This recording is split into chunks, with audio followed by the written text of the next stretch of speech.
നമ്മൾ ഒരുപാട് കാര്യം പറയാൻ നിൽക്കരുത്. ഒരു 30 സെക്കൻഡ് 1 മിനിറ്റിൽ നമുക്ക് ഒരുപാട് കാര്യം പറയാൻ നിൽക്കും. ഒരു കാര്യം ക്ലീൻ ആയിട്ട് പറയാൻ സാധിക്കും. നമ്മൾ ആദ്യം പരസ്യങ്ങൾ ചെയ്ത് തുടങ്ങാനുള്ള അറ്റംപ്റ്റിലും നമ്മൾ ആദ്യം വന്നപ്പോഴേ സിനിമ കഥയൊക്കെ ആയിട്ടാണ് ഉച്ചയ്ക്ക് വന്നത്. എന്നിട്ട് കൊണ്ടുപോയിട്ട് പിച്ച് ചെയ്യുമ്പോൾ നമുക്ക് മനസ്സിലാവുന്നത് ഇത് ഉടനെ ഒന്നും നടക്കാൻ പോകുന്നില്ല. ഇപ്പൊ നിങ്ങൾക്കറിയാം ബാംഗ്ലൂർ ലെപ്പേർഡ് ആക്ടിവിറ്റി കൂടുതലാണ്. ബാംഗ്ലൂർ ആക്ച്വലി ഒരു 85ഓളം പുലികൾ ഇതിന് ചുറ്റും നടക്കുന്നുണ്ടെന്ന് പറയുന്നത്. ഇത്രയും ആൾക്കാർ വീഡിയോ കോണ്ടന്റിനെ മാത്രം ആശ്രയിക്കുന്ന ഒരു കാലം.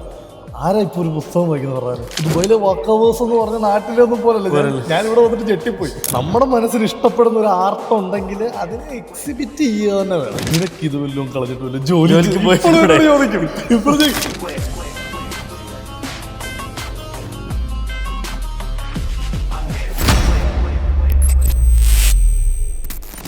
എവിടെ നോക്കിയാലും ഇപ്പം ബിസിനസ്സുകാരുടെ ഇടയിൽ ഏറ്റവും വലിയൊരു ചർച്ച വരുന്നത് AI ആണ്. AIയുടെ അപ്ഡേഷൻസ് ആണ്. AI എങ്ങനെയാണ് അവരുടെ ബിസിനസ്സിലും മാർക്കറ്റിങ്ങിലും സെയിൽസിലും ഓപ്പറേഷൻസിലൊക്കെ ബാധിക്കുക എന്നുള്ളതാണ്.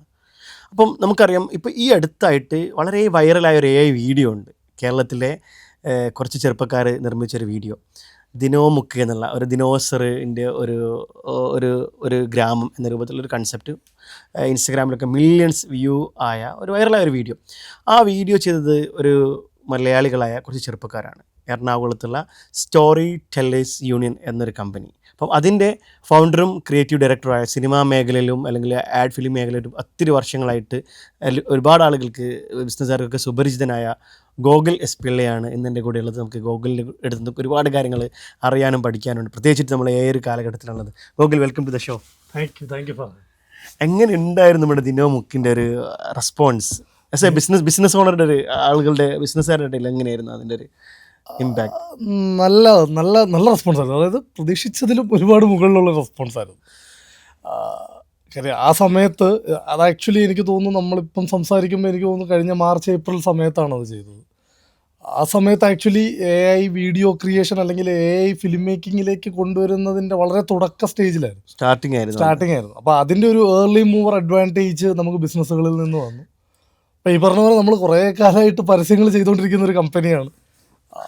ആക്റ്റീവ്ലി പല ബ്രാൻഡുകൾക്ക് വേണ്ടിയിട്ടും റീറ്റെയിനർ മോഡലിലൊക്കെ വർക്ക് ചെയ്യുന്ന കമ്പനിയാണ്. പക്ഷേ ആ വീഡിയോ കൊണ്ടുതന്നൊരു ബ്രേക്ക് എന്ന് പറയുന്നത് കഴിഞ്ഞ കുറേ വർഷത്തെ പരിപാടികളുടെ എല്ലാം കൂടെ ഒറ്റയടിക്ക് കിട്ടിയതുപോലെ. അല്ല, നമ്മൾ പറയുമ്പോൾ നമ്മളൊരു ഒത്തിരി കാലമായിട്ട് നമ്മൾ ഒരുപാട് എഫേർട്ട് ഇട്ട് കഴിയുമ്പം ഒരു ദിവസം ഒരു ടേണിംഗ് പോയിന്റ് ഉണ്ടാകും. അതാണ് വൈറലാവുന്നത്. അതിന് ചില ആളുകൾ ലെക്ക് എന്നൊക്കെ പറയും. പക്ഷെ ഞാൻ പറയുന്നത് ലെക്കല്ല, അത് ആ എഫേർട്ടിനുള്ള ഒരു ബ്രേക്ക് ത്രൂ ആണ്. അത് പ്രത്യേകിച്ചിട്ട് AIൻ്റെ ഒരു സ്റ്റാർട്ടിങ് സ്റ്റേജിൽ തന്നെ നിങ്ങൾക്ക് അത് കിട്ടി. അതിനൊരു അഡ്വാൻറ്റേജ് നിങ്ങൾക്ക് ലെവറേജ് ചെയ്യാൻ പറ്റിയിട്ടുണ്ടായിരുന്നു. തീർച്ചയായിട്ടും. കാര്യം നമ്മൾ ആ പോയിന്റിൽ ഇത്രയും വലിയൊരു റിസപ്ഷൻ ടേക്ക് ചെയ്യാൻ പറ്റുന്ന അത്രയും കപ്പാസിറ്റി ഇല്ലാത്തൊരവസ്ഥയിലായി പോയതുള്ളൊരു പ്രശ്നം മാത്രമേ ഉണ്ടായിരുന്നുള്ളൂ സത്യം പറഞ്ഞു. ഓൾമോസ്റ്റ് എനിക്ക് തോന്നുന്നു അത് ലിങ്ക്ഡിനിലും ഭയങ്കരമായിട്ട് ബ്ലോ അപ്പായി. ഇൻസ്റ്റാഗ്രാമിൽ ഓഫ് കോഴ്സ് അത് കുറച്ചുകൂടെ കൺസ്യൂമർ ബേസ്ഡ് ആണ്. ലിങ്ക്ഡിനിൽ കുറച്ചുകൂടെ ബിസിനസ് ബേസ്ഡ് ആണ്. അപ്പം ലിങ്ക്ഡിനിൽ എനിക്ക് തോന്നുന്നു ലിങ്ക്ഡിനിലെ ആ ഒരു ബ്ലോയിങ് അപ്പ് നമുക്ക് ഭയങ്കരമായിട്ട് അഡ്വാൻറ്റേജ് ആയി. ഒരുപാട് വലിയ ബ്രാൻഡുകളുടെ കൂടെ ഇന്ത്യയിൽ പ്രവർത്തിക്കാൻ പറ്റി. അതിൽ ഏറ്റവും ടോപ്പ് ബ്രാൻഡ് അതിൻ്റെ ഒരു എക്സ്പീരിയൻസ് നിങ്ങൾക്ക് ഷെയർ ചെയ്യാൻ പറ്റുകയാണെങ്കിൽ? ടോപ്പ് ബ്രാൻഡ് പറഞ്ഞാൽ നമ്മൾ ബ്രിട്ടാനിയയ്ക്ക് വേണ്ടിയിട്ടാണ് ഇമ്മീഡിയറ്റ്ലി ആഫ്റ്റർ ദിനോസർ നമ്മളൊരു പരിപാടി ചെയ്തത്. നമ്മുടെ ഗുക്കേഷ് എന്ന് പറയുന്ന ചെസ് ചാമ്പ്യൻ, പുള്ളി ആക്ച്വലി മിൽക്ക് ബിഗീസിൻ്റെ ബ്രാൻഡ് അംബാസഡർ. ആ സമയത്താണ് പുള്ളി ലാൻഡ് ആയത്. ആ സമയത്താണ് പുള്ളി മറ്റേ ബെഞ്ചിലിടിക്കുന്ന സീനും അതൊക്കെ ഉണ്ടായതല്ലേ ആ സമയത്താണ്. അപ്പോൾ പുള്ളി വെച്ച് ഇവർക്ക് ഇമ്മീഡിയറ്റ് ഫിലിം ചെയ്യണം. പുള്ളി അപ്പോൾ അവൈലബിൾ അല്ല, പുള്ളി എന്തോ കോമ്പറ്റീഷനൊക്കെ ആയിട്ട് ട്രാവലിംഗ് ആണ്. അപ്പോൾ പുള്ളീനെ വെച്ചിട്ട് ഇവർക്ക് പെട്ടെന്ന് ഒരു 15 സെക്കൻഡ് ചെയ്ത് എയർ ചെയ്യണം എന്നുള്ളൊരു സംഭവം വന്നു. പെട്ടെന്ന് അത് AI ചെയ്യാം. ഈ ഒരു പടം കണ്ട് നമ്മളെ വിളിച്ചു, നമ്മളൊരു സാധനം പുൾ ഓഫ് ചെയ്തു. ഒരു 15 സെക്കൻഡ് ആയിരുന്നു. ബട്ട് ദെൻ അത് ഭയങ്കരമായിട്ട് നമുക്കൊരു ഇമ്പാക്റ്റ് ഉണ്ടാക്കി. ബ്രിട്ടാനിയയ്ക്ക് ശേഷം എനിക്ക് തോന്നുന്നു നമ്മൾ ടാറ്റ ടീയുടെ കേരള കണ്ണൻ ദേവന് വേണ്ടിയും വർക്ക് ചെയ്തു.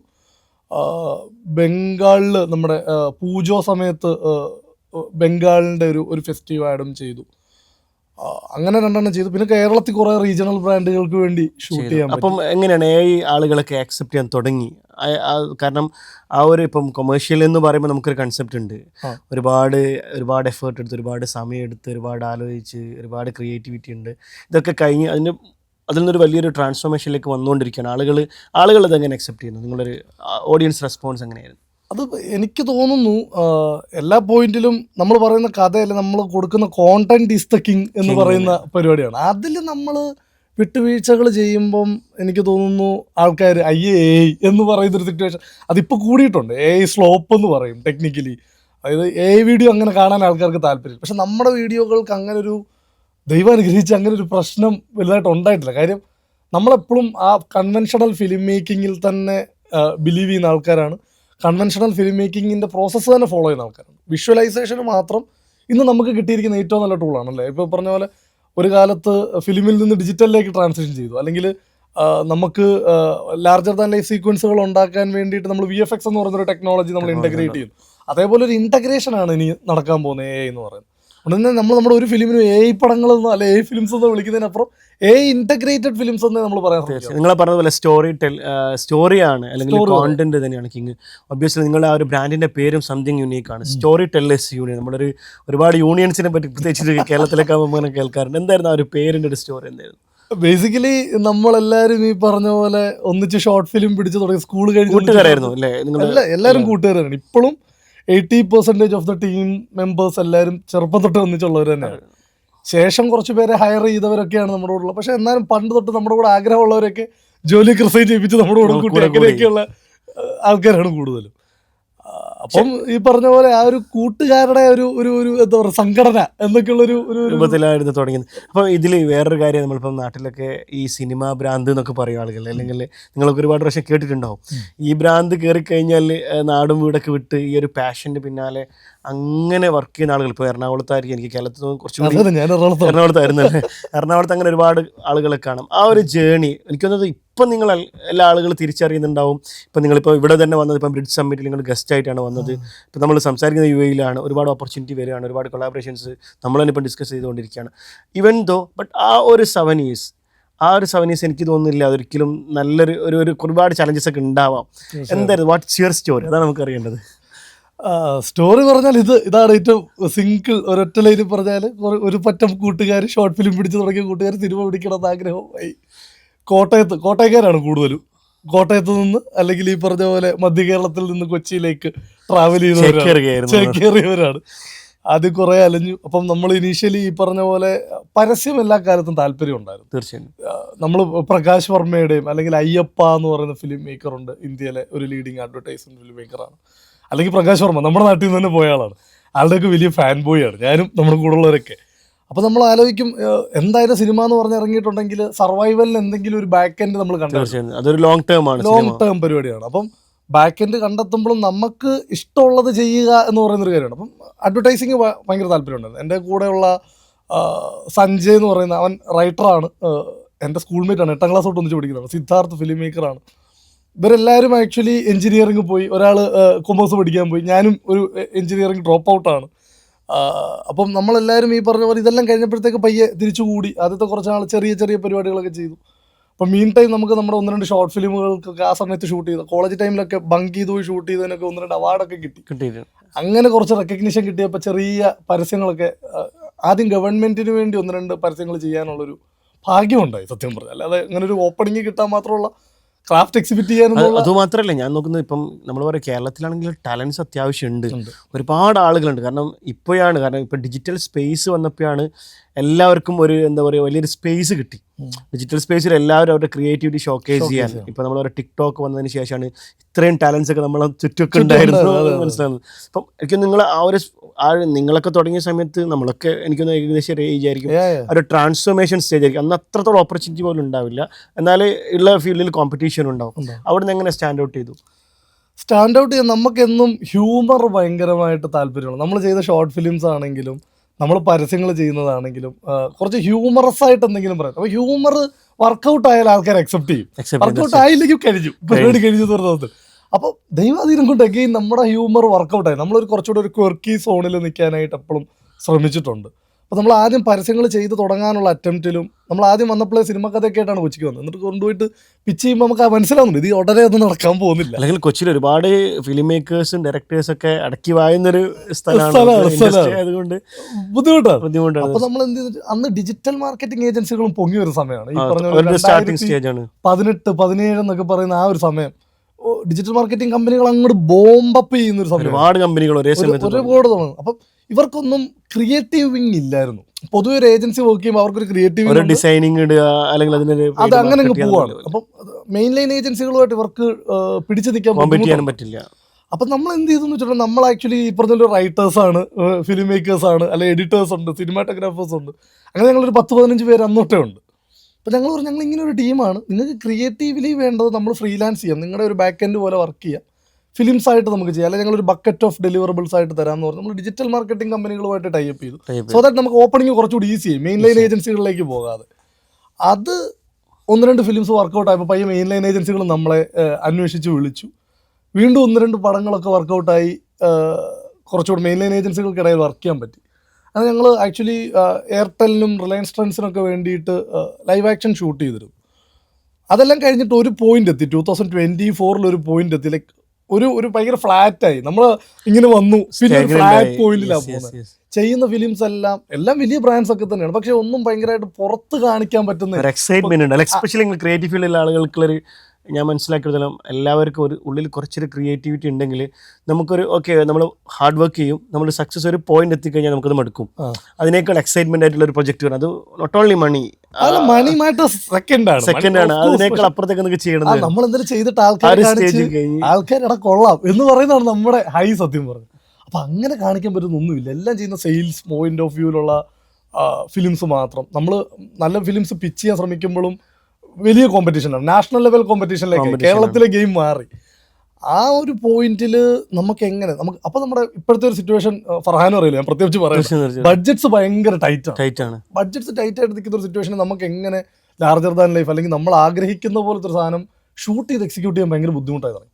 അങ്ങനെ വന്നപ്പോൾ അതുപോലെ തന്നെ ആളുകൾക്ക് സമയവും ക്ഷമയും കുറഞ്ഞു, ഭയങ്കര ബുദ്ധിമുട്ട്. അതൊരു 30 സെക്കൻഡിൽ ഒരു ഐഡിയ പറയാം, അത് ബഡ്ജറ്റ് എന്നാൽ പോലും കുറച്ച് ബഡ്ജറ്റ് ഉണ്ടെങ്കിൽ നമുക്ക് എന്തെങ്കിലും ചെയ്തെടുക്കാം. പക്ഷേ ഈ ബഡ്ജറ്റ് ഇല്ലായ്മയാണ് AI പോലൊരു ഇൻറ്റഗ്രേഷൻ കൊണ്ട് നമുക്ക് ടാപ്പ് ചെയ്യാൻ പറ്റിയത്. തീർച്ചയായും അതാണ് ഡിനോസർ. ഇപ്പോൾ ഡിനോസർ പോലൊരു ഡിനോമുക്ക് പോലൊരു വീഡിയോ നമ്മൾ ചെയ്യണമെങ്കിൽ, VFX ചെയ്യണമെങ്കിൽ it takes months and like എന്താ ലാക്സ് ഓഫ് മണി. ഇന്ത്യൻ മണിയിൽ പറഞ്ഞാൽ ലക്ഷക്കണക്കിന് പൈസ വേണ്ടി വരും. തീർച്ചയായിട്ടും അത് ഞങ്ങൾക്ക് ഇൻഹൗസ് ചെയ്യാൻ പറ്റിയ ഒരു കേപ്പബിലിറ്റി നമ്മളത് ക്രാക്ക് ചെയ്തപ്പോൾ നമുക്ക് മനസ്സിലായി, ഓക്കെ ഇത് നമുക്ക് ആഡ്സിലേക്ക് ഇൻ്റഗ്രേറ്റ് ചെയ്താൽ ഇന്ന് നമ്മൾ ചിലപ്പം ഞാൻ നമ്പേഴ്സിൽ പറയുകയാണ്, ചിലപ്പം 80 ലക്ഷം 1 കോടി രൂപയ്ക്കൊക്കെ ചെയ്യുന്ന പടങ്ങൾ 20-30 ലക്ഷം രൂപയ്ക്ക് ചെയ്യാം. ഒരു 1/3 കൊണ്ടുവരാൻ പറ്റും. അത് നമുക്ക് മനസ്സിലായപ്പോൾ നമ്മൾ ഓർത്തു, okay this is our new USP. ഇത് മുന്നോട്ട് വെച്ചാൽ നമുക്ക് കുറച്ച് പരിപാടികൾ നടക്കും എന്ന് പറയുന്നതാണ് സത്യം പറഞ്ഞാൽ കഴിഞ്ഞ ഒരു 6 മാസമായിട്ട് നമുക്കുണ്ടായിട്ടുള്ളൊരു ട്രാൻസിഷൻ. അപ്പോൾ കസ്റ്റമറിൻ്റെ ഒരു ലൈക്ക് അവരിപ്പം പറഞ്ഞതുപോലെ മുന്നത്തെ ഇത്രയും ബഡ്ജറ്റ് ചെയ്ത ആളുകൾ ആ ഒരു കൊമേഴ്ഷ്യൽ ഒരു പാറ്റേണൊക്കെ കണ്ട് അതിൽ നിന്ന് ഒരുപാട് ROI ഒക്കെ ഉണ്ടാക്കിയ ആളുകളെടുത്ത് നിങ്ങളിത് പിച്ച് ചെയ്യുമ്പം അവരെങ്ങനെയാണ് അത് അക്സെപ്റ്റ് ചെയ്യുന്നത്?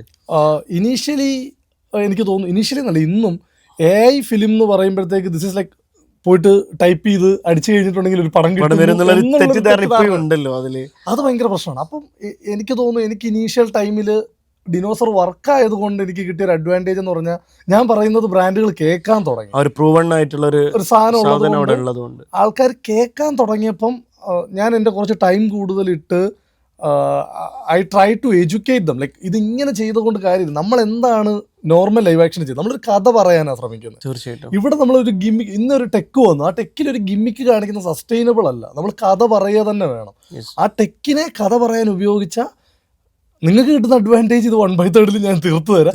എനിക്ക് കിട്ടുന്ന അഡ്വാൻറ്റേജ് എന്ന് പറഞ്ഞാൽ ഞാൻ ഈ ടെക്കുമായിട്ട് എനിക്ക് ഒരിക്കലും പോകാത്ത വഴികളിലൂടെ പോകാൻ പറ്റുന്നു. ഇപ്പോൾ റീസെൻ്റ്ലി നമ്മളൊരു ഫിലിം ഒരു അമേരിക്കൻ കമ്പനിക്ക് വേണ്ടി ചെയ്തു, ഗൈഡ് വയർ എന്ന് പറഞ്ഞൊരു കമ്പനിക്ക് വേണ്ടി ചെയ്തു.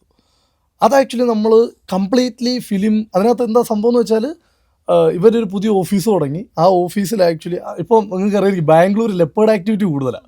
ബാംഗ്ലൂർ ആക്ച്വലി ഒരു 85ഓളം പുലികൾ ഇതിന് ചുറ്റും നടക്കുന്നുണ്ടെന്ന് പറയുന്നുണ്ട്. അപ്പോൾ ലെപ്പേർഡ് ആക്ടിവിറ്റി കൂടുതലായതുകൊണ്ട് നമ്മളിങ്ങനെ പറഞ്ഞു, ഗൈഡ് വയറിൻ്റെ ഓഫീസിൻ്റെ അടുത്ത് 3-4 പുലികൾ വന്നു. പക്ഷേ ഗൈഡ് വയറിൻ്റെ ഓഫീസ് കണ്ടിട്ട് പുലികൾ പോയില്ല, അകത്ത് കയറിയിട്ട് ഇവരോട് വർക്ക് ചെയ്യാൻ തുടങ്ങി. ഇതൊരു കോൺസെപ്റ്റ് അവർക്ക് പെട്ടെന്ന് സെല്ലായി കഴിഞ്ഞപ്പോൾ അവർ പറഞ്ഞു എന്നാൽ നിങ്ങൾ ചെയ്യുന്നു പറഞ്ഞു. അപ്പോൾ നമ്മൾ എന്ത് ചെയ്യുന്നു വെച്ചിട്ടുണ്ടെങ്കിൽ അവരുടെ തന്നെ എംപ്ലോയീസിനെ കാണിക്കണമല്ലോ, ഒരു ടെക് കമ്പനിയാണ് അവർ. ആ എംപ്ലോയീസിനെ വെച്ച് നമ്മൾ കംപ്ലീറ്റ് ഫിലിം ഷൂട്ട് ചെയ്തിട്ട് അതിനകത്തെ പുലികളെ മാത്രം AI വെച്ച് നമ്മൾ ജനറേറ്റ് ചെയ്തിട്ട് അതിനെ വീണ്ടും ലൈവ് ആക്ഷനിലേക്ക് ഇൻ്റഗ്രേറ്റ് ചെയ്തു. വിച്ച് ഇൻ ടേൺ ഈ പറഞ്ഞ പോലെ ഒരു 60-70 ലക്ഷം രൂപ സ്പെൻഡ് ആവേണ്ട പടം ഞങ്ങൾ ഒരു 20-25 ലക്ഷം രൂപയ്ക്ക് തീർത്തു ഇൻക്ലൂഡിങ് ഞങ്ങളുടെ പൈസ എല്ലാം ഉൾപ്പെടെ നമുക്ക് തീർക്കാൻ പറ്റി. അത് ആക്ച്വലി ഞങ്ങൾക്ക് നല്ലൊരു കേസ് സ്റ്റഡി ആയി ഈ പറഞ്ഞ പോലെ. അതിന് കാരണം അതിൻ്റെ ക്വാളിറ്റിയിൽ ഈ പറഞ്ഞ പോലെ VFX ചെയ്യുന്നതിന് ചിലപ്പോൾ ഒരു പടിക്ക് മേളിൽ അതിൻ്റെ ഔട്ട്പുട്ട് നമുക്ക് ഉണ്ടാക്കിയെടുക്കാൻ പറ്റി. അപ്പോൾ അതൊരു ട്രയൽ ആൻഡ് എറർ ആയിരുന്നു. ക്ലയന്റ് നമ്മൾ വിശ്വസിച്ചതുകൊണ്ട് ചെയ്യാൻ പറ്റിയത്. അല്ല ഇനിയിപ്പം 2026 വരാൻ പോവാണ്. ആ ഒരു 2026 ഒരു മിഡൊക്കെ ആകുമ്പോഴേക്ക് ആളുകൾ ഇതിൻ്റെ ഒരു നെക്സ്റ്റ് ലെവലിലേക്ക് ആളുകൾ വരും. തീർച്ചയായിട്ടും. അല്ല എന്ത് പറഞ്ഞാലും നമ്മൾ പറഞ്ഞ വെച്ച പോയിന്റിന് കഥ പറയുന്നു അല്ലെങ്കിൽ ഈ സ്റ്റോറി ടെല്ലിങ് ഇതാണ് ഇതിൻ്റെ ഒരു മെയിൻ കോർ. അതാണ് നമുക്ക് സ്റ്റോറി ടെല്ലിങ്ങിനെ ബൈപ്പാസ് ചെയ്യാൻ നോക്കാതിരിക്കുക എന്നുള്ളതൊക്കെയാണ് ഞാനിപ്പോൾ ആലോചിക്കുന്നത്. ഇപ്പം 2 ദിവസം മുന്നെയാണ് ശ്രീനിവാസൻ നമ്മളോട് വിട പറഞ്ഞത്. അപ്പം നമുക്ക് ഇപ്പം നമ്മൾ 90s കിഡ്സിൻ്റെ എന്താ പറയുക ബാല്യത്തെയും അല്ലെങ്കിൽ കൗമാരത്തെയൊക്കെ ഇൻഫ്ലുവൻസ് ചെയ്ത ഒരുപാട് കഥാപാത്രങ്ങൾ. അത് ഓരോ കഥാപാത്രങ്ങളും എന്താ പറയുക ഒരുപാട് കഥകൾ പറയുന്നത്.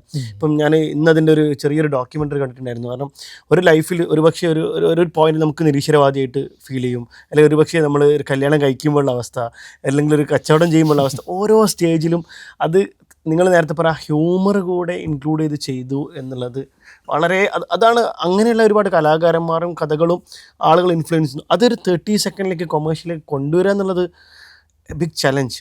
അതിനെ ക്രാക്ക് ചെയ്യണമെങ്കിൽ എന്ത് ചെയ്യണം? കാരണം ഒരുപാട് ആളുകൾ നമ്മുടെ ഡിജിറ്റൽ മാർക്കറ്റിംഗ് ക്രിയേറ്റേഴ്സ് ഫീൽഡിലൊക്കെ ആളുകൾ നമ്മൾ ഓഡിയൻസ് ഉണ്ട്. അവർക്ക് എന്താണ് ഒരു ക്രിയേറ്റീവ് ഫീൽഡിലുള്ള ആളുകൾക്ക് ഇതിങ്ങനെ 30 സെക്കൻഡ് എങ്ങനെ സ്റ്റോറി പറയാം, അല്ലെങ്കിൽ 1 മിനിറ്റിൽ എങ്ങനെ സ്റ്റോറി പറയാം? ഞാനതിൽ ഏറ്റവും കൂടുതൽ ഫോളോ ചെയ്യുന്നത് പ്രകാശ് സാറ് പറഞ്ഞൊരു സംഭവമാണ്. പ്രകാശ് സാർ പല ഇൻ്റർവ്യൂസിലും ഇത് പറഞ്ഞിട്ടുണ്ട്. Just copying that to here. Like നമ്മൾ ഒരുപാട് കാര്യം പറയാൻ നിൽക്കരുത്. ഒരു 30 സെക്കൻഡ് 1 മിനിറ്റിൽ നമുക്ക് ഒരുപാട് കാര്യം പറയാൻ നിൽക്കരുത്. ഒരു കാര്യം ക്ലീൻ ആയിട്ട് പറയാൻ ശ്രമിക്കുക. ഒറ്റ കാര്യം, ഒരു ഐഡിയ അവിടെ സംസാരിക്കാൻ നിൽക്കുന്നത്. അല്ല നമ്മളത് സെയിൽസ് ടീമിനോട് നമ്മൾ പറയാറുണ്ട്. സെയിൽസ് ട്രെയിനിങ് കൊടുക്കുമ്പോൾ നമുക്ക് കിട്ടുന്ന ഒരു 30 സെക്കൻഡ് പിച്ചിൽ ഒറ്റൊരു കാര്യം ക്രിസ്റ്റൽ ക്ലിയർ ആയിട്ട് അയാളുടെ ഹൃദയത്തിൽ കൊള്ളണം. ഇത് തന്നെയാണ് സ്റ്റോറി ടെല്ലിംഗ്.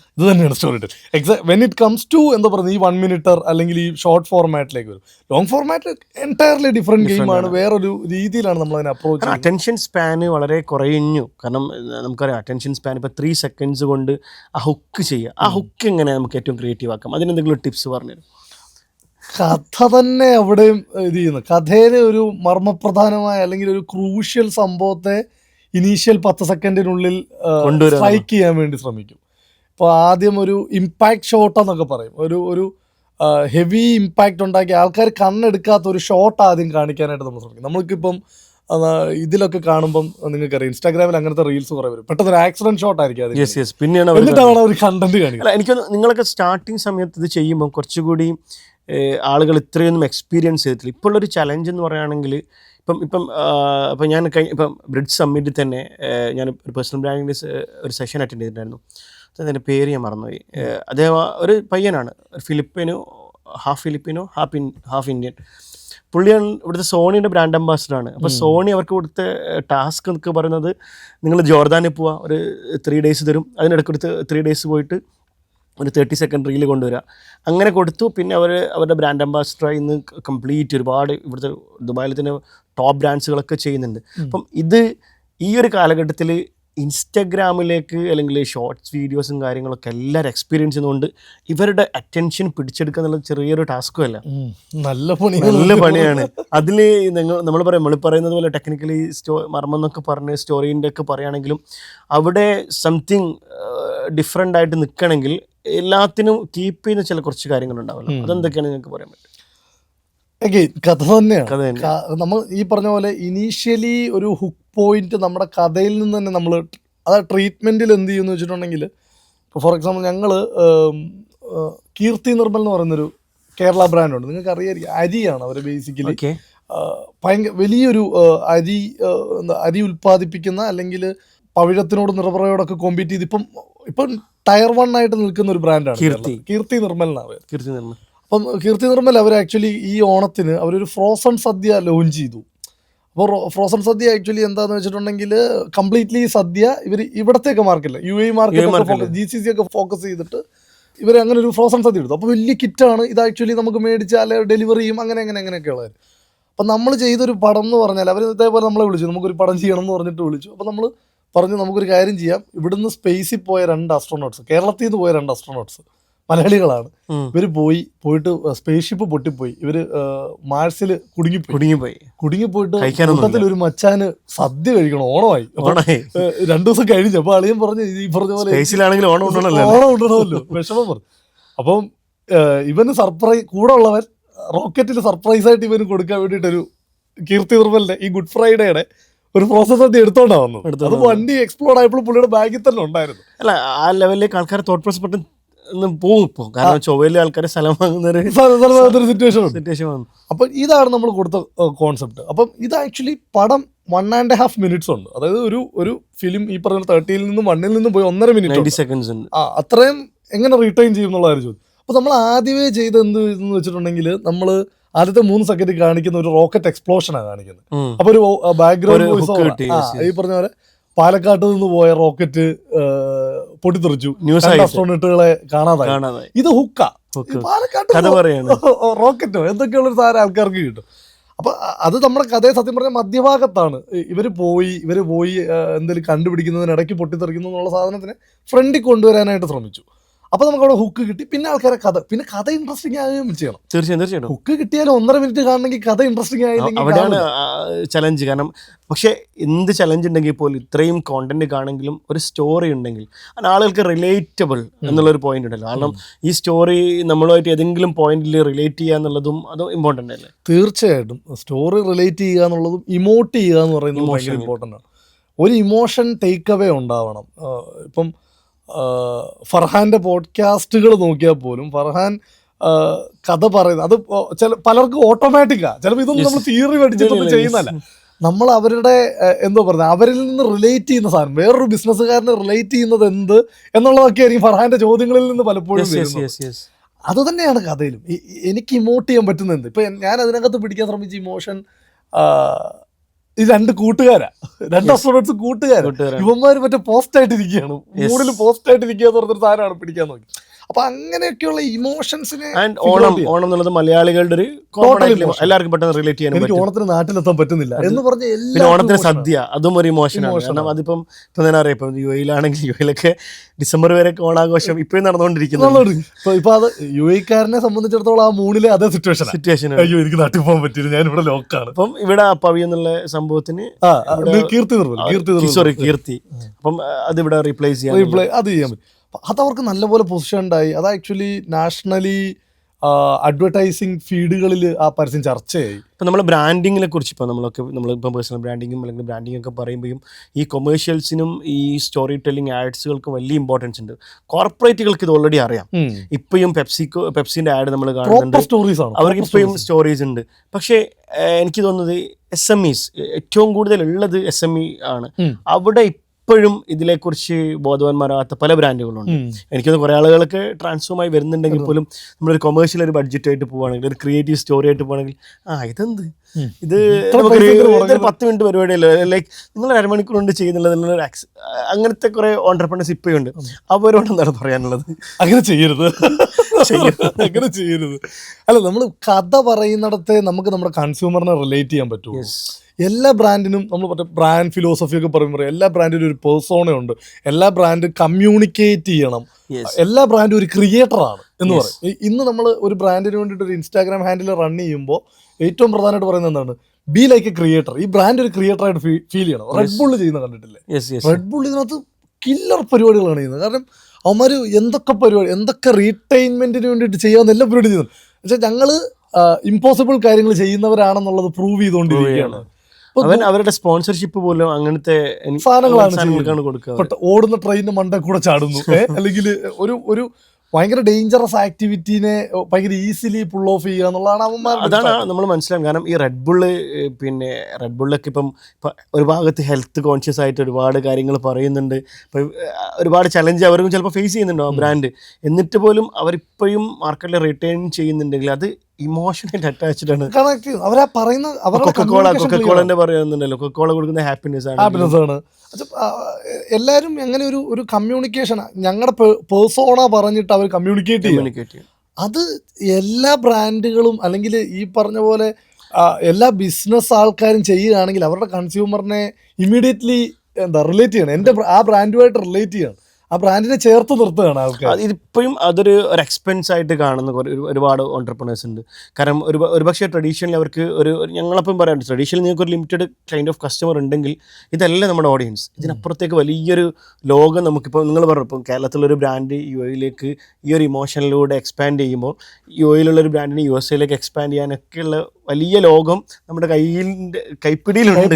കാരണം ഈ ഇത്രയും ആൾക്കാർ വീഡിയോ കോണ്ടന്റിനെ മാത്രം ആശ്രയിക്കുന്ന ഒരു കാലത്ത് ആരാ ഇപ്പോൾ ഒരു പുസ്തകം വായിക്കുന്നത് പറഞ്ഞാൽ എത്ര റീടെൻഷന്റെ കാര്യം തന്നെ. ഒരു 10 സെക്കൻഡ് 15 സെക്കൻഡ് കൂടുതൽ ആൾക്കാർക്ക് റീടെൻഷൻ സ്പാനില്ല, ആർക്കും സമയമില്ല, ആർക്കും കേൾക്കാൻ ആർക്കും സമയമില്ല. ആരാ ലിസണേഴ്സ്? ഈ തിരക്കിൻ്റെ ഇടയിൽ നിങ്ങൾക്ക് എത്രയും പെട്ടെന്ന് നിങ്ങളെ കഥ പറഞ്ഞു പോകും. അപ്പോൾ ഞങ്ങളിപ്പോൾ ഫോർ എക്സാമ്പിൾ ഇപ്പോൾ ഇതേപോലെ നിങ്ങൾ കൊമേഴ്ഷ്യൽ പറഞ്ഞ പോലെ തന്നെ കമ്പനികൾക്കുള്ള ബ്രാൻഡിങ് പോലെ തന്നെ പേഴ്സണൽ, ഇപ്പം ഞങ്ങളും ഈ പേഴ്സണൽ ബ്രാൻഡിങ്ങിൽ ഞങ്ങളെപ്പോഴും ഓൺട്രപ്രണേഴ്സിനോട് പറയുന്നത് നിങ്ങളുടെ ഫേസിന് കിട്ടുന്നൊരു ഇമോഷൻ ഉണ്ട്. ഫേസിലൂടെ കമ്മ്യൂണിക്കേറ്റ് ചെയ്യുമ്പോൾ, ഞാൻ നേരിട്ട് പറയുമ്പോൾ അല്ലെങ്കിൽ നിങ്ങൾ നേരിട്ട് കണ്ണിലൂടെ ആളുകൾക്ക് പാസ് ചെയ്യുന്ന ഒരു കമ്മ്യൂണിക്കേഷൻ അത് കുറച്ചുകൂടി സ്പീഡാണ്.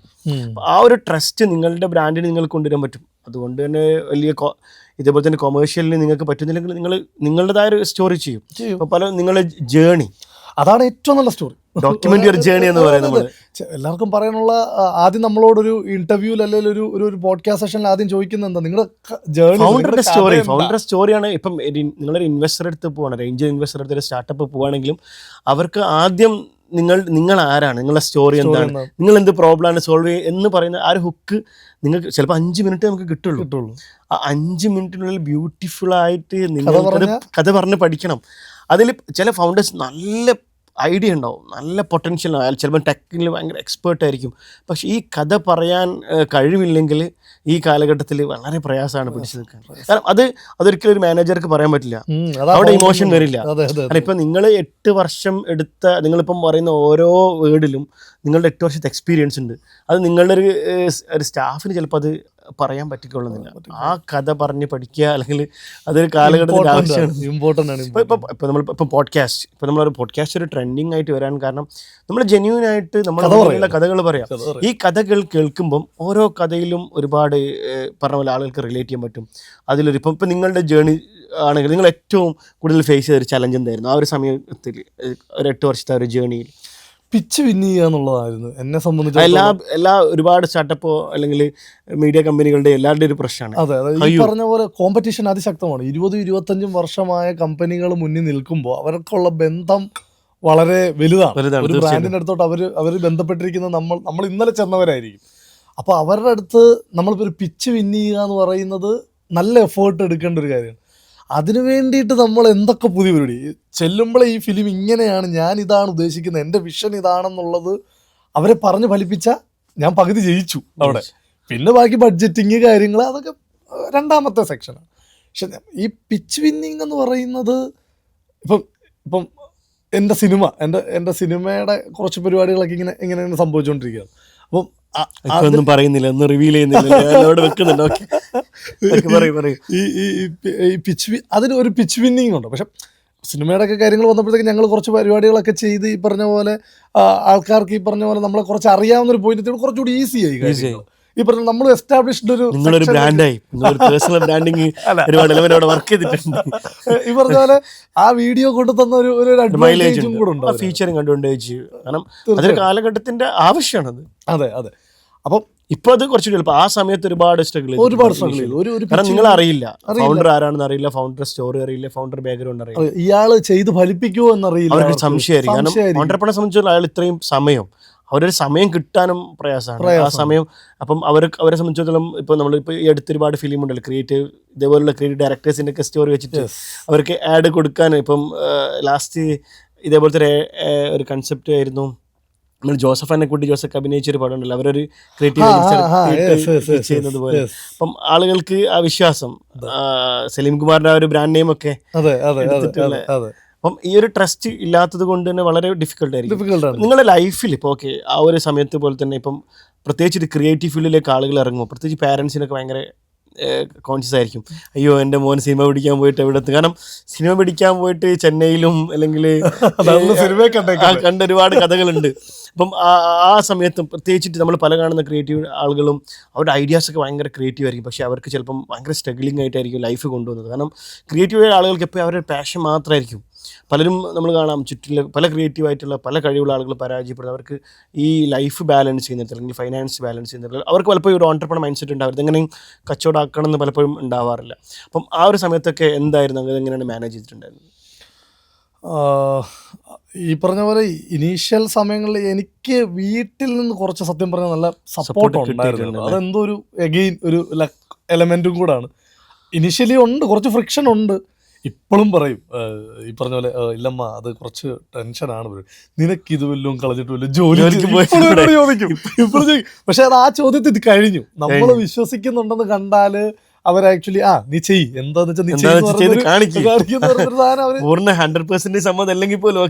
ഇത്രയും കാലമായാലും അവനെ ചെയ്യായിരിക്കും പിടിച്ച് തടഞ്ഞു നിർത്തിയിട്ടില്ല എന്ന് പറയുന്നത്. അപ്പൊ അവിടെ എനിക്ക് സത്യം പറഞ്ഞാൽ ഒരു അഡ്വാൻറ്റേജ് കിട്ടി. അങ്ങനെ അല്ലാത്ത ഒരുപാട് പേരുണ്ട്. ഇപ്പൊ എന്റെ കൂട്ടത്തിൽ തന്നെ ടീം മെമ്പേഴ്സ് വീട് ഈ പറഞ്ഞ വീട്ടിൽ നിന്ന് ഒളിച്ചു മാറി വന്ന് നമ്മുടെ കൂടെ കൂടണ്ടെന്നൊക്കെ പറയുന്ന സിറ്റുവേഷൻസിലൂടെ പോകുന്ന ഒരുപാട് പേരുണ്ട്. പക്ഷെ നമ്മൾക്ക് ക്രിയേറ്റീവ് ഫീൽഡ് എന്ന് പറഞ്ഞാൽ it's all about proving like you have this sense of doing something അല്ലേ.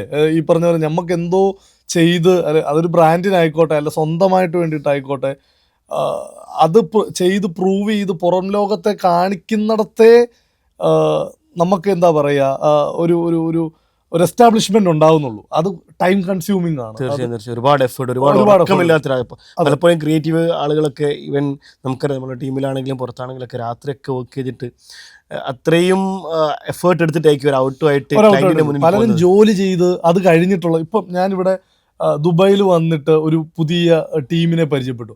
അതിൽ 1-2 പേര് ഇപ്പോഴും വർക്ക് ചെയ്യണം. അവന്മാർ എന്നിട്ട് രാത്രി വന്നിട്ട് ഉറക്കം കളഞ്ഞത്. ദുബായിലെ വർക്ക് അവേഴ്സ് എന്ന് പറഞ്ഞ നാട്ടിലൊന്നും പോലല്ല. ഞാനിവിടെ വന്നിട്ട് ചെട്ടിപ്പോയി. രാവിലെ 6-6:30 ഇവർ പോവുക, പണി കഴിഞ്ഞ് 7 മണി 6 മണി 7 മണിക്ക് വീട്ടിൽ വന്നിട്ട് വീണ്ടും ഇരുന്ന് വർക്ക് ചെയ്യാണ്. അപ്പം അത്രയും എഫേർട്ട് ഇടുകയാണ്. ഇന്നത്തെ ഒരു അഡ്വാൻറ്റേജ് എന്ന് പറഞ്ഞാൽ ഇപ്പം നമ്മൾ 90s കിഡ്സിൻ്റെ അച്ഛനമ്മമാർ കണ്ടത് ഇതിനൊരു മീഡിയം ഇല്ലായിരുന്നു. നമ്മളൊക്കെ ചെയ്തു വരുന്ന സമയത്ത് അന്നൊരു മീഡിയം ഇല്ല. ഒന്നേ തിയേറ്റർ സ്ക്രീൻ അല്ലെ TV സ്ക്രീനിലൊക്കെ വേണം, വിച്ച് ഈസ് വെരി ഡിഫിക്കൾട്ട്. പക്ഷെ നമ്മുടെ മക്കള് ഇനി നമുക്ക് ആ ഭയമില്ല, കാരണം ഇത്ര വലിയ ഡിജിറ്റൽ മീഡിയം. പക്ഷെ അവിടെ കോമ്പറ്റീഷൻ കൂടുകയാണോ? കോമ്പറ്റീഷൻ കൂടുകയാണ്, തീർച്ചയായിട്ടും കൂടും. പക്ഷെ അതാ പറഞ്ഞ സ്റ്റാൻഡ് ഔട്ട് ചെയ്യാൻ പറ്റുക എന്ന് പറയുന്നത് ക്രിയേറ്റീവ് ഇൻഡസ്ട്രിയിലേക്ക് വരുന്നവർ നിർബന്ധമായിട്ടും, കാരണം ഒരു മീഡിയോക്കർ സ്റ്റഫ് ചെയ്യാൻ ഇന്ന് ChatGPT ഉണ്ട്. എല്ലാവരും ഇന്നത്തെ ഏറ്റവും വലിയൊരു പോസിറ്റീവും അത് തന്നെയാണ്.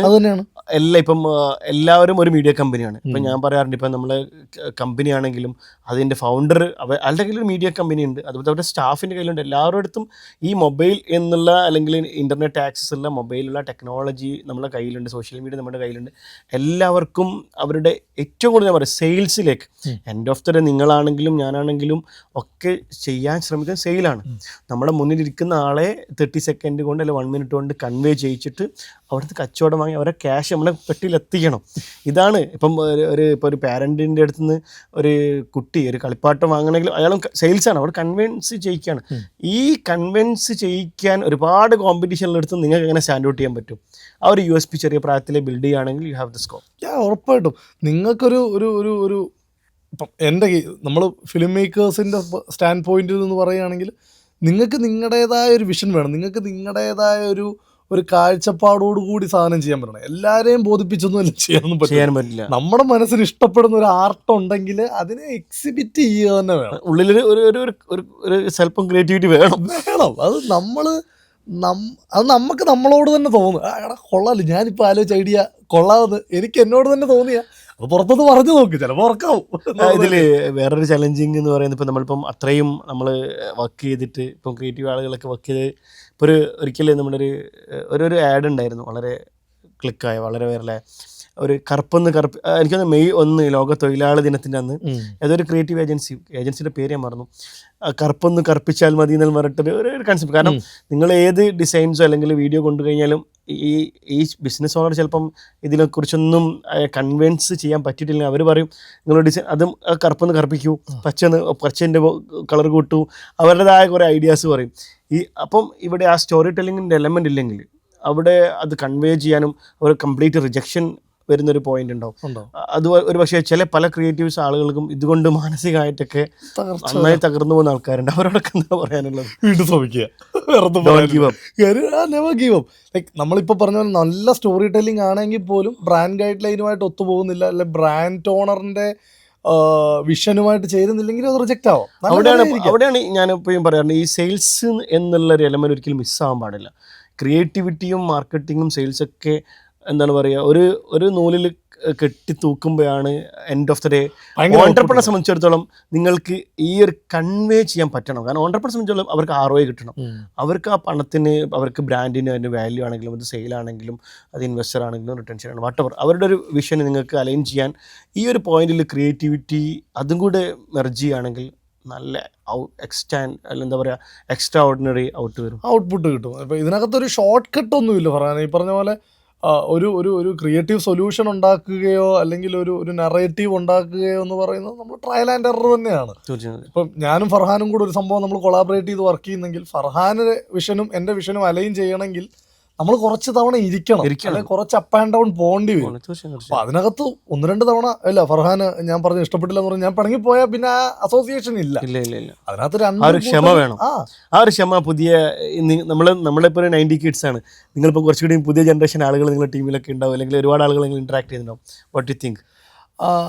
എനിക്ക് തോന്നുന്നു ഇപ്പം എൻ്റെ ടീമിലുള്ളവരൊക്കെ ആ ക്ഷമ കാണിക്കുന്നവരാണ്, അല്ലെങ്കിൽ നമ്മുടെ ടീമിൽ നിന്ന് പോകാനും എന്ന് പറഞ്ഞാൽ ഓൾറെഡി മേജർ നമ്പർ ഓഫ് ആൾക്കാർ 90s കിഡ്സ് ആണ്, അല്ലെങ്കിൽ നമ്മുടെ കാറ്റഗറിയിലുള്ളവരായതുകൊണ്ടും ഇതേ പ്രോസസ്സിലൂടെ കടന്നു പോയവരായതുകൊണ്ടും നമ്മുടെ കൂടെ വരുന്നവർ അതിനകത്ത് കുറച്ച് പെട്ടെന്ന് ഇതായിട്ട് വരുന്നു. പുറത്തും എനിക്ക് തോന്നുന്നു ഫർഹാന് കുറച്ച് ആൾക്കാർ കുറച്ച് ജെൻസീസിനെ അണ്ടർ റേറ്റ് ചെയ്തതുപോലെ എനിക്ക് തോന്നിയിട്ടുണ്ട് സത്യം പറഞ്ഞു. കാര്യം കുറേ അടിപൊളി പിള്ളേർ, ഭയങ്കര രസമുള്ള വിഷനുള്ള പിള്ളേരുണ്ട്.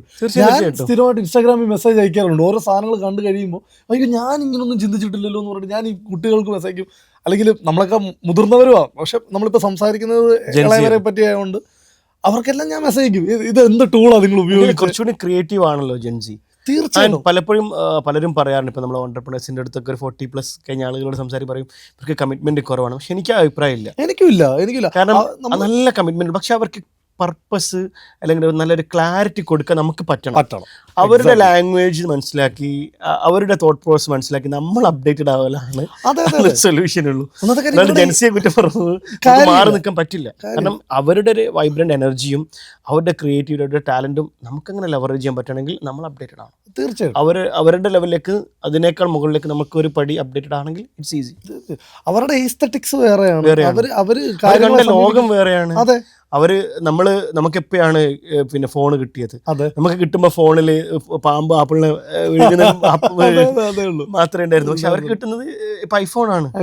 എനിക്കിപ്പോ എൻ്റെ ചെറിയ മോൻ, ഇപ്പം 4 വയസ്സുള്ള മോൻ, അവന് ഒരു പറയുന്നതൊന്നും കേട്ടിട്ടില്ലെങ്കിൽ ലാസ്റ്റ് അവന് ഓപ്ഷന് അമ്മച്ചിൻ്റെ ഫോൺ കൊടുക്കൂ എന്ന് പറഞ്ഞാൽ അവന് ഫോൺ കൊടുക്കുന്ന സമയത്ത് അവൻ ഗ്രാസ്പ് ചെയ്യുന്ന കുറേ സംഭവമുണ്ട്. ഒരു 30 മിനിറ്റ് അവന് കൊടുത്തു കഴിഞ്ഞാൽ അവന് ആപ്പ് സ്റ്റോറിൽ നിന്ന് കയറി അവന് വേണ്ട ആപ്പൊക്കെ, പെയ്ഡ് ആപ്പ് ഡൗൺലോഡ് ചെയ്ത് സബ്സ്ക്രൈബ് ചെയ്ത് അതിൽ നിന്ന് പോയിന്റ് വാങ്ങി ഗെയിം കളിച്ച് എന്തൊക്കെയോ ചെയ്ത്.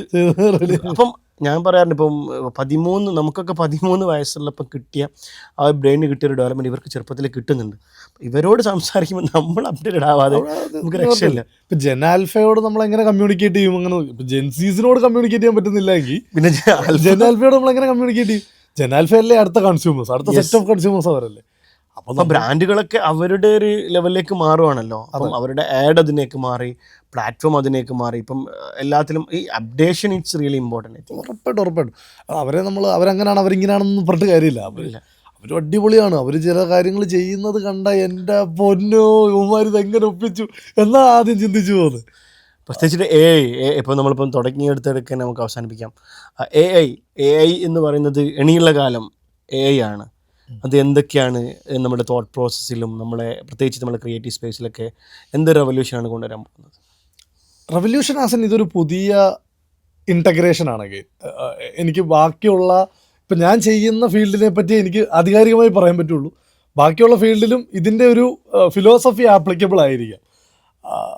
AI എന്ന് പറഞ്ഞ ഒരു പുതിയ ഇൻറ്റഗ്രേഷനാണ്. നമുക്കൊരു പുതിയ വർക്കറിനെ കിട്ടിയിരിക്കുകയാണ് സത്യം പറഞ്ഞത്. അതാണ് അതിൻ്റെ പോയിന്റ്. അതായത് ഞാനൊരു AI ഫിലിം ഉണ്ടാക്കുന്ന സമയത്ത് AIയുടെ അടുത്ത് തന്നെ കുറേ നേരം ബ്രെയിൻ സ്റ്റോം ചെയ്യും. ആ ഒരു സ്വാതന്ത്ര്യം കിട്ടിയ ആ ഒരു വലുപ്പമുള്ള ഒരു ടൂള് ഈ ലോകത്ത് ഇതുവരെ ഉണ്ടായിട്ടില്ല. അതാണ് AIയുടെ പ്രത്യേകത. മറ്റൊരു ഇൻ്റലിജൻസ് ആണത്.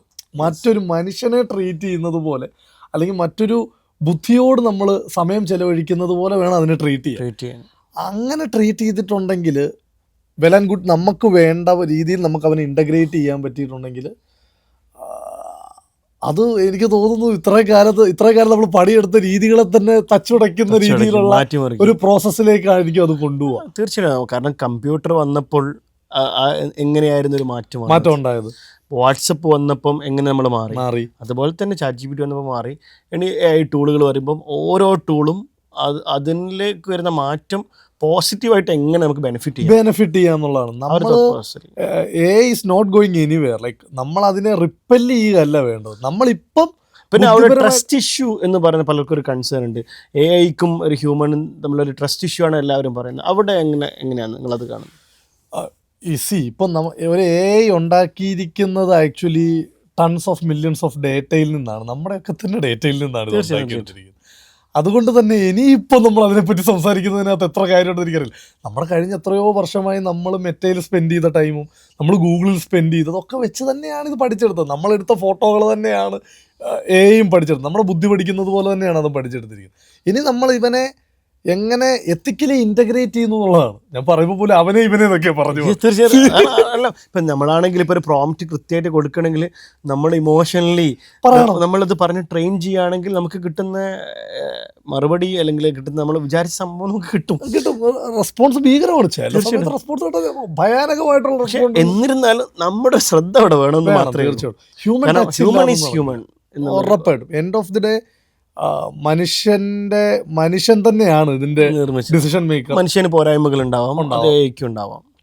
എൻഡ് ഓഫ് ദ നമ്മളിത് വൈൻഡപ്പ് ചെയ്യുമ്പോൾ നമുക്ക് ഇപ്പം വീണ്ടും നമ്മൾ AI എന്നുള്ളൊരു സ്പേസിൽ ക്രിയേറ്റീവായിട്ട് ചിന്തിക്കുന്ന ബിസിനസ്സുകാരോട്, കാരണം നമ്മളുടെ ഓഡിയൻസ് ബിസിനസ്സുകാരാണ്, അവരൊക്കെ എൻഡ് ഓഫ് ദ ഡേ എല്ലാവരുടെയും ബിസിനസ്സിൻ്റെ ഒരു ലക്ഷ്യം പ്രോഫിറ്റാണ്. പ്രോഫിറ്റ് വേണമെങ്കിൽ അവിടെ മാർക്കറ്റിംഗ് നടക്കണം, അവിടെ സെയിൽസ് വരണം. ഇതിന് വേണ്ടിയിട്ട് ഏറ്റവും കൂടുതലാണ് അവർ ഉപയോഗിക്കുന്ന അല്ലെങ്കിൽ ഉപയോഗിക്കേണ്ടതായിട്ടുള്ളതാണ് AI ആണ്. അല്ലെങ്കിൽ എസ്പെഷ്യലി നമ്മുടെ മാർക്കറ്റിങ്ങിൽ ആഡിൽ AIനെ എങ്ങനെ നിങ്ങൾക്ക് ഏതൊക്കെ തരത്തിൽ ഉപയോഗിക്കണം? തീർച്ചയായിട്ടും ഒരു കോവർക്കറായിട്ട് ഉപയോഗിക്കുക. ഇപ്പം ഏജൻസികളാണെങ്കിലും മാർക്കറ്റേഴ്സ് ആണെങ്കിലും ഇൻഫ്ലുവൻസേഴ്സ് ആണെങ്കിലും ഈ സ്പേസിൽ അഡ്വർടൈസിങ് സ്പേസിൽ നിൽക്കുന്നവർക്കെല്ലാം ഇതിനകത്ത് ഒരു കോവർക്കറായിട്ട് ഇതിനെ സമീപിക്കുകയാണ് എങ്കിൽ എനിക്ക് തോന്നുന്നു ഭയങ്കര രസകരമായ റിസൾട്ട് ഉണ്ടാക്കാൻ പറ്റും. പലപ്പോഴും നമുക്ക് നേരത്തെ നമ്മൾ ആലോചിച്ചിരുന്ന അല്ലെങ്കിൽ നമുക്കുണ്ടായിരുന്ന വിഷനെ എക്സിക്യൂട്ട് ചെയ്യാനുള്ള കുറച്ചുകൂടെ എളുപ്പത്തിൽ ആ കാര്യം ചെയ്യാൻ പറ്റുന്നൊരു മീഡിയമായിട്ടിത് മാറിയിരിക്കുകയാണ്. അപ്പം അവനെ AIനെ നമ്മൾ കുറച്ചുകൂടെ നമ്മുടെ വർക്കിങ്ങിൻ്റെ ഭാഗമായിട്ട് ഒരു കോവർക്കറായിട്ട് ഇൻ്റഗ്രേറ്റ് ചെയ്യാൻ കഴിഞ്ഞിട്ടുണ്ടെങ്കിൽ എനിക്ക് തോന്നുന്നു അമേസിങ് റിസൾട്ട്സ് ഉണ്ടാകാൻ പറ്റും. പക്ഷെ അതിനെ ഇതൊരു ഹ്യൂമൻ വർക്ക് അല്ല, ഇതിനകത്ത് human is going to get replaced എന്ന് പറയുന്ന ഒരു പോയിന്റിൽ എനിക്ക് വിശ്വാസമില്ല. എനിക്കറിയില്ല, നമുക്ക് അതിൻ്റെ ടെക്നിക്കാലിറ്റിയെ പറ്റി ഒത്തിരി സംസാരിക്കാറില്ല. 8 വർഷത്തെ ഒരു ജേണിയിൽ നിന്ന് ഒരുപാട് അപ്സ് ആൻഡ് ഡൗൺസ് കഴിഞ്ഞിട്ടുണ്ടാവും. ഇന്ന് ഈ ഒരു ലെവലിലേക്ക് വന്നു, അല്ലെങ്കിൽ നിങ്ങളുടെ ആളുകളെ റെക്കഗ്നൈസ് ചെയ്യുന്നു, അല്ലെങ്കിൽ നിങ്ങളുടെ ആഡ്സ് ഒരുപാട് കോർപ്പറേറ്റ് കമ്പനികൾക്ക് ചെയ്യുന്നു. ഇന്നിപ്പം ബ്രിഡ് സമ്മിറ്റ് പോലുള്ള സമ്മിറ്റുകളിൽ നമ്മൾ വരുന്നു, ഇപ്പം UAE എക്സ്പാൻഡ് ചെയ്യുന്നു. എന്താണ് ഫൈനലായിട്ട് ഓൺട്രപ്രണേഴ്സിനോട് നിങ്ങൾക്ക് പറയാനുള്ളത്? അയ്യോ, ഇപ്പോൾ ഫർഹാൻ്റെ ഒരുപാട് എൻ്റെ വ്യൂസ് മാത്രമല്ല, നമ്മളൊരു വ്യൂസിൽ സക്സസ്ഫുൾ ആയ ആളുകളുണ്ട്, ഒരുപാട് ഓൺട്രപ്രണർഷിപ്പ് സ്റ്റാർട്ട് ചെയ്യുന്ന ഒരുപാട് ആളുകളുണ്ട്. അവരാണിത് ക്യൂരിയോസിറ്റിയോടെ അവർ കാണുന്നുണ്ടാവുക. കാരണം ഈ പോഡ്കാസ്റ്റ് ഇത്രയും സമയം കാത്തിരിക്കുമ്പോൾ അവർക്കൊരു എന്തെങ്കിലും ഒരു ടേക്ക് അവേ വേണം. What is that? അതൊരു അത്ര ഫിലോസഫിക്കലി പറയാൻ എനിക്ക് അറിയില്ല. നിങ്ങൾക്ക് നിങ്ങളുടേതായ ഭാഷയിൽ പറഞ്ഞാൽ അവർക്കത് മനസ്സിലായിക്കോളും. എങ്കിലും ഞാൻ ഈ മന്ത്രമാണ് നിങ്ങൾ എല്ലാവരും, കാരണം പ്രത്യേകിച്ച് ഒരു ക്രിയേറ്റീവ് ഫീൽഡ് നമ്മൾ ഡിജിറ്റൽ മാർക്കറ്റിങ്ങും ഈ ക്രിയേറ്റീവ് സ്പേസ് കുറച്ചുകൂടി കണക്റ്റഡ് ആയതുകൊണ്ട് അറിയാം ഇറ്റ്സ് നോട്ട് ഈസി. മറ്റുള്ള അതുപോലെ തന്നെ കുറച്ചുകൂടി റിസൾട്ടിന് കുറച്ചുകൂടി സമയം എടുക്കുന്ന ഒരു മേഖലയാണ്. അപ്പോൾ ആ പേഷ്യൻസോടുകൂടി നിങ്ങൾ ഇത്രയും പിടിച്ചു നിന്നിട്ടുണ്ട്. 8 വർഷം എന്നെ സംബന്ധിച്ചിടത്തോളം അത് നല്ലൊരു സമയമാണ്. അപ്പം ആ ഒരു സമയം പിടിച്ചു നിന്ന് ഈ ഒരു ലെവലിലേക്ക് വന്നിട്ടുണ്ടെങ്കിൽ, കാരണം ഒരുപാട് ആളുകൾ പെട്ടെന്ന് തുടങ്ങും, പെട്ടെന്ന് എൻട്രി ഉള്ളൊരു സ്പേസാണ്, but not easy to survive. അപ്പം അവരോട് എന്താണ് പറയുന്നത്? സ്റ്റിക്ക് ടു ഇറ്റ് എന്നുള്ളതാണ്. ഇപ്പം ഫർഹാൻ ഒരു വാക്യം പറഞ്ഞാൽ ഞാൻ പറയും സ്റ്റിക്ക് ടു ഇറ്റ് എന്ന് പറയും. ഞാൻ ഇത് ഈ ഫിലിം മേക്കിംഗ് ഭയങ്കര പാഷനേറ്റായ സമയത്ത് മാസ്റ്റർ ക്ലാസ് എന്ന് പറയുന്ന ഒരു പ്ലാറ്റ്ഫോം ഉണ്ട്. എല്ലാവർക്കും അറിയായിരിക്കും. ഈ പറഞ്ഞ പോലെ എല്ലാ മേഖലയിലും അതിലെ വിദഗ്ധർ വന്നിട്ട് ആ മേഖലയെപ്പറ്റി ക്ലാസ് എടുക്കുന്ന 10-40 മണിക്കൂർ അല്ലെ 10-40 സെഷൻസ് ഒക്കെ ആയിട്ട് ക്ലാസ് എടുക്കുന്ന ഒരു പ്ലാറ്റ്ഫോമാണ്. അപ്പം ഞാൻ ഈ പറഞ്ഞ പോലെ ഫീൽഡിലേക്ക് കയറുന്ന സമയത്ത് മാസ്റ്റർ ക്ലാസ് തുടങ്ങി വരുന്നേ ഉള്ളൂ. ആ സമയത്ത് Martin Scorsese, film maker Martin സ്കോർസസിയുടെ ക്ലാസ്സസ് അതിനകത്തുണ്ട്. അപ്പോൾ നമ്മൾ പുള്ളിയുടെ ഭയങ്കര ഫാനാണ്. അപ്പോൾ പുള്ളിയുടെ ഒരു ക്ലാസ് കിട്ടുക എന്ന് പറഞ്ഞാൽ വലിയ സംഭവമാണെന്ന് പറഞ്ഞ് നമ്മുടെ കയ്യിൽ പൈസ ഒന്നുമില്ല, ചേട്ടന്മാരെയൊക്കെ വിളിച്ച് കുറച്ച് പൈസയൊക്കെ സമാഹരിച്ച് അക്കൗണ്ട് എടുത്തിട്ട് പുള്ളിയുടെ ക്ലാസ് ഉണ്ട്. പുള്ളിയുടെ ക്ലാസ്സിൽ ഇതേപോലെ പുള്ളിയുടെ ഫൈനൽ എപ്പിസോഡിൽ പുള്ളി പറയുന്നൊരു ടേക്ക് അവേ ഉണ്ട്. പുള്ളി പറയുന്നത് ഇതാണ്: if you want to make film, നാളെ രാവിലെ ഇറങ്ങ്, ഒരു ക്യാമറയായിട്ട് ഇറങ്ങ്, ഷൂട്ട് ചെയ്യ്, ഡെസ്കിൽ കൊണ്ടുപോവാ, എഡിറ്റ് ചെയ്യ്, കൊള്ളില്ല കള, പിറ്റേ ദിവസം രാവിലെ ഇറങ്ങും, വീണ്ടും ഷൂട്ട് ചെയ്യ്, വീണ്ടും എഡിറ്റ് ചെയ്യ്, വീണ്ടും കള. ഇങ്ങനെ ചെയ്ത് ഒരു ദിവസം റെഡിയാവും. അല്ലാതെ ഷോർട്ട് കട്ട്സ് ഒന്നുമില്ല. വേറെ ഷോർട്ട് കട്ട്സ് ഒന്നുമില്ല. സ്റ്റിക്ക് ടു ഇറ്റ് എന്ന് പറയുന്നത് അത് ഭയങ്കര ഇൻസ്പയർ. ഞാൻ ഇന്നും ഏറ്റവും കൂടുതൽ വിശ്വസിക്കുന്നതാണ്, നമ്മൾ ചെയ്യുന്നത് പാളും. ഇപ്പോഴും ചെയ്യുന്ന പരസ്യങ്ങളും അല്ല ചെയ്യുന്ന സാധനങ്ങളൊക്കെ പാളുന്നുണ്ട്. ഞങ്ങൾക്ക് ഇതിന് ശേഷം നമ്മൾ ചെയ്ത പാളൽ എൻജോയ് ചെയ്യാൻ നമ്മൾ പഠിക്കുക. പാളലിൽ നിന്ന് പഠിക്കുക എന്ന് പറയുന്നൊരു കാര്യമാണല്ലോ. വീണ്ടും ചെയ്യുക, വീണ്ടും ചെയ്യാനായിട്ട് നമുക്ക് ത്വരയുണ്ടെങ്കിലേ ഈ ഇൻഡസ്ട്രി നമുക്ക് പറഞ്ഞിട്ടുള്ളൂ എന്നുള്ളൊരു സംഭവമാണ്. അതായത് ഇപ്പോൾ നമ്മൾ കാണുന്ന എല്ലാവരോടും കൂടി നമുക്ക് അവസാനമായിട്ട് അതാണ് പറയുന്നത്. കാരണം നിങ്ങൾ ചെയ്യുന്ന കാര്യം എന്ത് തന്നെയായിരുന്നാലും അത് ചെയ്തുകൊണ്ടേയിരിക്കുക. നിങ്ങൾക്ക് നിങ്ങളെ വിശ്വാസം ഉണ്ടെങ്കിൽ stick to it. One day you will achieve your dreams. So, thank you for watching. What's your story? Thank you.